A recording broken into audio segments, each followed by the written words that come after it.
વાત કરીએ સાબરકાંઠાની તો ઈડર હિંમતનગર હાઈવે રોડ પર અકસ્માતનો બનાવ બન્યો હતો। અકસ્માતના બનાવો સતત વધી રહ્યા છે। દિન પ્રતિદિન અકસ્માતની ઘટનાઓમાં સતત વધારો પણ જોવા મળ્યો છે। ત્યારે ઈડર હિંમતનગર હાઈવે રોડ પર અકસ્માતની ઘટના સર્જાઈ। હાઈવે રોડ પર બેફામ દોડતા સટલિયાએ એક્ટિવા ચાલકને અડફેટે લીધો છે તો આસપાસના લોકો ઘટના સ્થળે એકઠા પણ થઈ ગયા હતા। ઇકો ચાલકે પાછળથી અડફેટ મારતા એક્ટિવા ચાલકનું ઘટના સ્થળે જ કમકમાટીભર્યું મોત નીપજ્યું છે।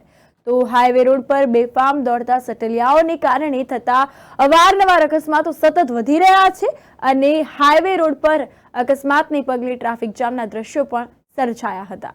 બેફામ રીતે દોડતા સટલિયાના ચાલકો સામે લોકોમાં ભારે આક્રોશની લાગણી જોવા મળી રહી છે।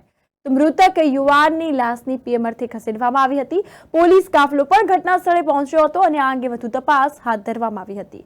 આ અંગે પોલીસ ઘટના સ્થળે દોડી આવી હતી। આ અંગે વધુ તપાસ અને કાયદેસરની કાર્યવાહી હાલમાં હાથ ધરવામાં આવી રહી છે અને ટ્રાફિક દૂર કરવાની કામગીરી પણ ચાલી રહી છે।